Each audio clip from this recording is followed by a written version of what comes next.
Hello, I'm Dr. Ross Tangedal. I'm an assistant professor of English and director of the Cornerstone Press at the University of Wisconsin-Stevens Point. This is our fifth course in a six-part series on the Cornerstone Press and publishing here at the university.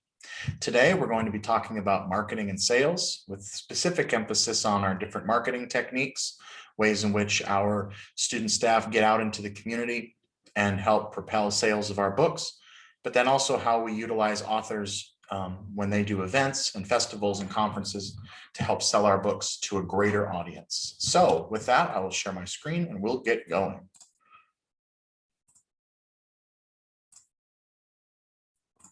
So this page looks familiar. Okay.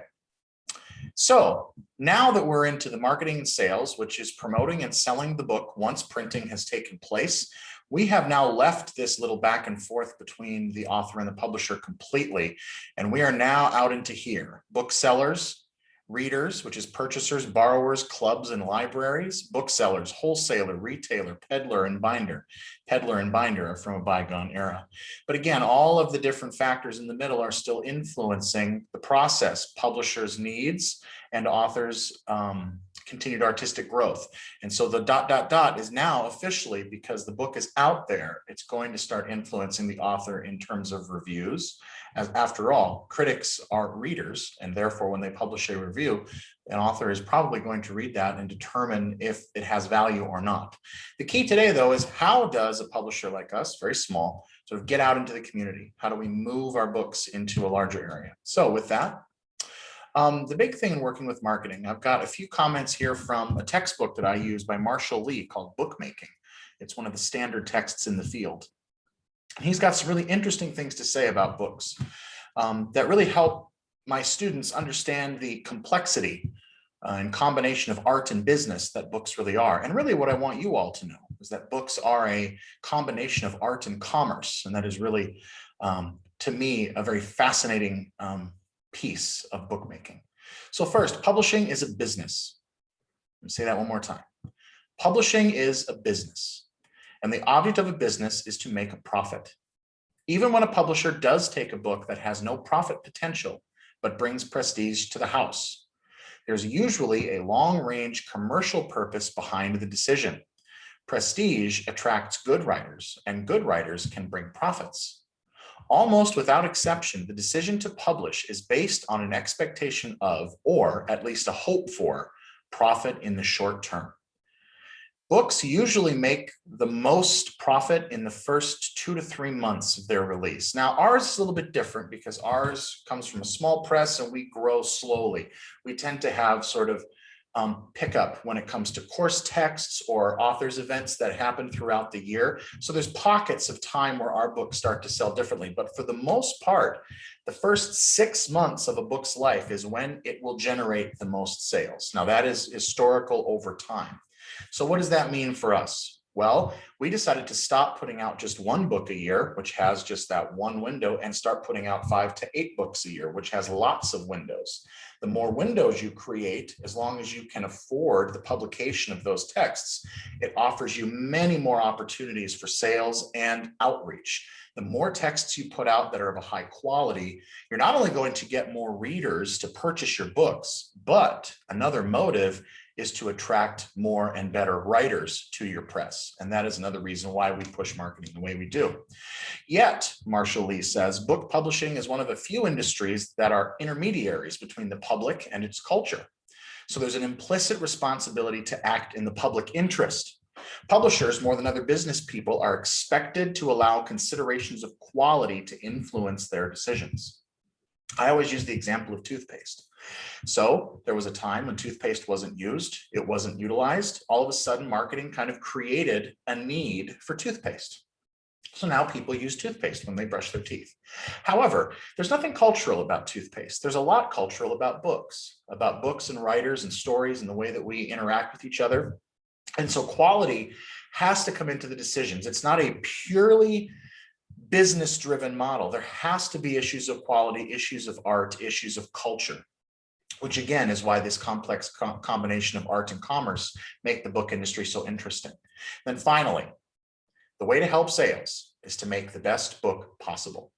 That's not just the writing of the book. That's the look of the book, which we've talked about in previous classes, the dust jacket, the cover, the interior layout, making sure that your book is as professional and ready for public consumption as possible. The way to help sales is to make the best book possible. And that's what we strive to do here. Because the goal is to get readers right here. The goal is to move the book into readers' hands. So how do we do that? There's lots of ways. We send out what's called one-sheeters, which you would imagine is exactly what it says it is, a one-sheet advertisement for a book. These go out to bookstores, different publishing partners, and people that help move our books. Authors can then utilize these one-sheeters when they have events. They go to festivals or conferences and they say, hey, here's my newest book. I'm ready to do my reading. I've got all the material. And notice on each of these one-sheeters, by the way, our wonderful student staff, this year's PR person was Caitlin Petrosky. She did a wonderful job designing all of our social media content, and all of these can be found in our social media accounts, Facebook, Instagram, Twitter. All of these follow a specific pattern. Again, that's something we do in-house. All of these are created in-house by students. I'm so proud of that. All of our social media tags are included, pictures of the authors along with pictures of their books, the specifications of their books, page count, ISBN, so that booksellers can find them, and then just blurbs about the book and who likes them, who's been giving them positive reviews. These are just sort of what you would think of as simple sales pitches. Hey, I've got a new book out, here it is. One-sheeters are still one of the most utilized, one of the most popular ways to introduce into book. Of course, we have social media presence all around because that's the moment that we live in. Social media has become the new media. And so we have Facebook, Instagram, Twitter, and YouTube. So on Facebook, I'm going to link us out to Facebook. Make sure I keep it up here. There we go.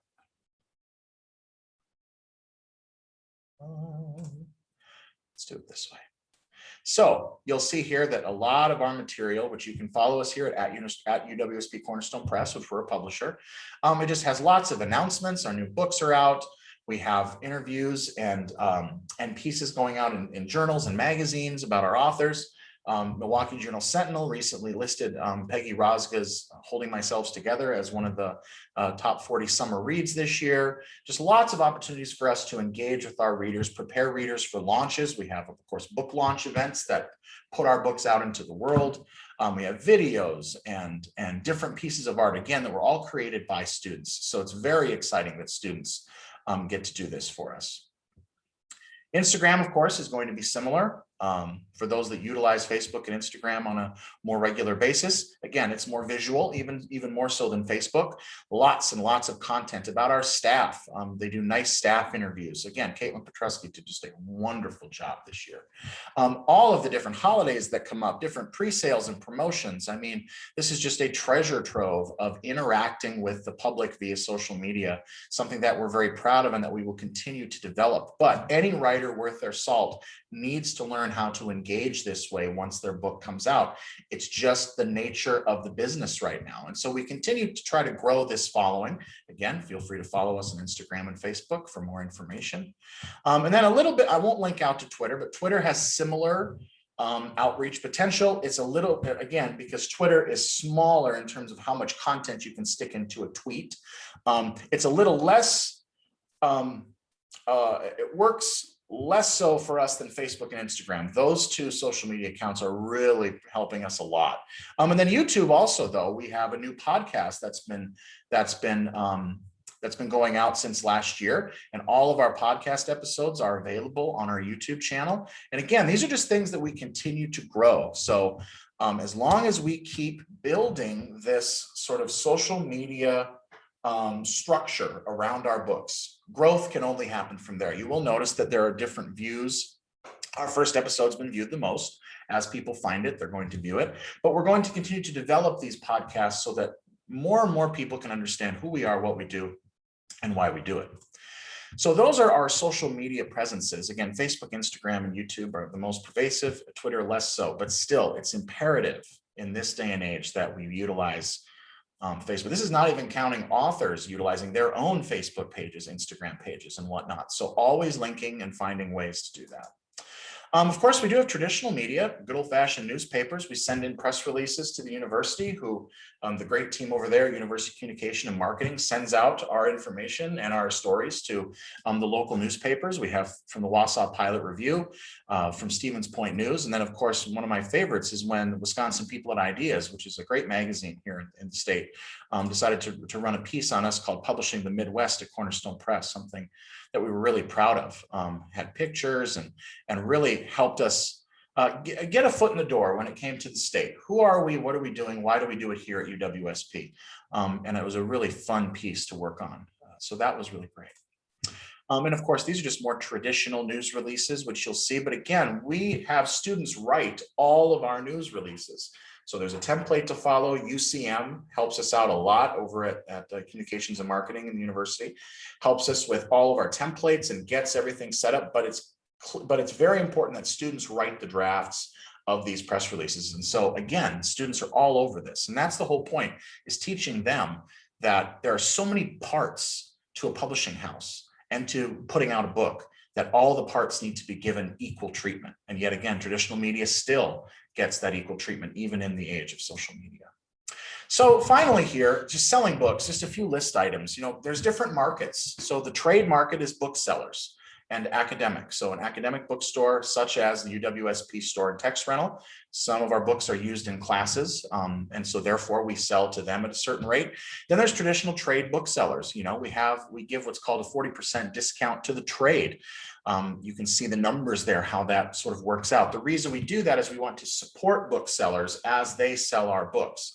And so we don't want to gouge the trade, as it's called. And it's a traditional 40-60 split, which has been going on for some time. Of course, direct-to-consumer sales, both in person and online, are key.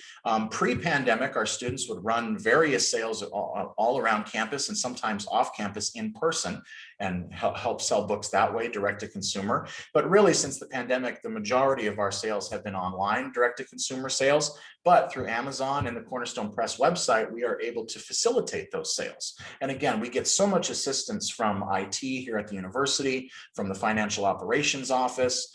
People have been helping us get to this point where we can become a bigger and better small press, and our students can get the most out of that experience.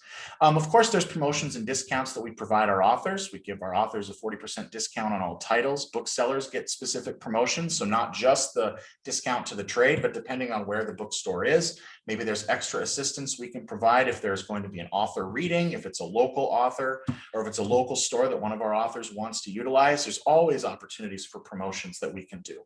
And then, of course, there's different series promotions. National Poetry Month happens every year, National Short Story Month.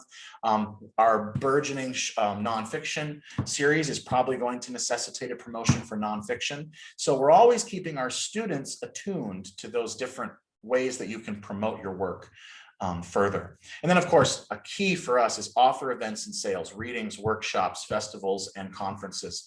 Again, in this day and age, which I know feels kind of vague, but it is true. In this day and age, authors have to be the primary proponents of their work. The publisher can provide as much as possible, given limited resources, but also attention to different communities and places. Authors have the best opportunity to get into people's communities and into their reading groups as people. So it's not just a book online. It's not just a book in a bookstore. It's an author doing a reading. It's an author doing an interview.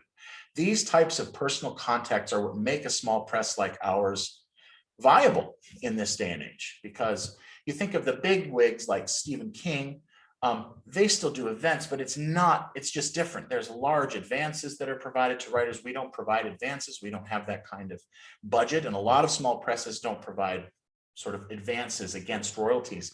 We just provide the standard 10% royalty to all of our writers. And as the book sells, they get 10% of those sales. And again, these are all agreed upon beforehand. But the key again is we are an author-focused, author-centric press, which is staffed by undergraduate students. And so we all learn how to be so much more collaborative and thoughtful when it comes to ways to move our books. And so with that, that brings our 5th class to a close. Our final class will be kind of a wrap-up conclusion, as opposed to an official presentation using PowerPoint. But today, I think the key takeaways are, even in a digital age, actual books, books with boards and paper and ink are still very much sought after by the reading public. And if you as a small press can provide that sort of tactile material experience, not only to your students and your authors, but then to your readers, all of a sudden a following starts to happen. And we don't think about following publishers. Oh, I follow Penguin. Oh, I follow HarperCollins. We don't really think of it that way. We usually follow writers. I follow Stephen King. I follow Toni Morrison, right? We follow a writer. Yet here at Cornerstone Press, the way that our students work and the way that our model works is we want to continue to build a brand that lets people follow the press and develop with the press. And so it's something we're really excited about. So thanks again for listening in. I'm actually here again at the Cornerstone Press office. You'll see lots of our titles here on the wall and on the table. And hopefully next fall, when things get back to normal, there's going to be a bustling student energy in this room as we continue to work on new titles for all of our series. So I'll see you at our final class. Thanks again. Talk soon.